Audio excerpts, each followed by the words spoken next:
एक लड़की की शादी उसकी मर्जी के खिलाफ एक शरीफ लड़के से की जाती है और उस घर में लड़के और माँ के अलावा और कोई नहीं होता। और लड़की किसी और लड़के से प्यार करती थी। वो सिर्फ सारे दिन फोन चलाती थी, लेकिन लड़के की माँ और लड़का उससे कुछ नहीं कहता था।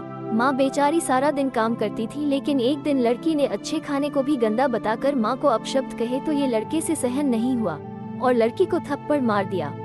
बस फिर क्या था, लड़की घर से निकल जाती है और अपने प्रेमी के पास पहुंचकर कहती है कि आज उस गवार ने मुझ पर हाथ उठाया और ये अच्छा नहीं किया उसने, इसीलिए अब मैं उसके साथ एक पल भी नहीं रह सकती। मैं तो कब से बोल रहा हूँ कि कहीं भाग कर जाते हैं, लेकिन तुम सुनती कहाँ हो। और जब भी तुम्हें सुना चाहता हूँ तो बहुत नखरे करती हो और बोलती हो कि शादी के बाद ही ये सब अच्छा होता है और अब हम यहाँ से कहीं दूर चलते हैं और हाँ, अपने साथ कुछ पैसे और गहने लेके आना।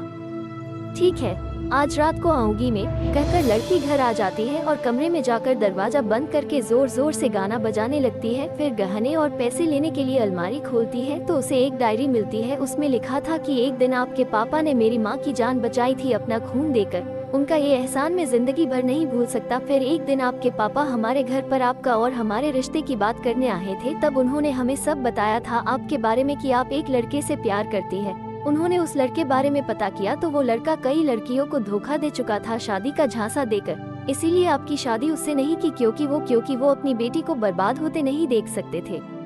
और हाँ, आज मैंने आपको थप्पड़ इसीलिए मारा क्योंकि आपने माँ को अपशब्द बोले थे। जब आपके बच्चे होंगे तब पता चलेगा माँ की महानता और प्यार। लड़की फोन बज रहा था, तभी लड़की ने सिम निकाल कर तोड़ दी और न चाहते हुए भी गवार के शब्द दिल को छू गए। लड़की की आंखों से आंसू बहने लगे और उसने डायरी को बंद करके वापस अलमारी में रख दी और रोते हुए पति के पता उससे पहले उसे गले लगा लिया और कहा, मुझे माफ कर दो, आज के बाद ऐसा कोई काम नहीं करूँगी कि आपको या माँ को कोई दुख हो।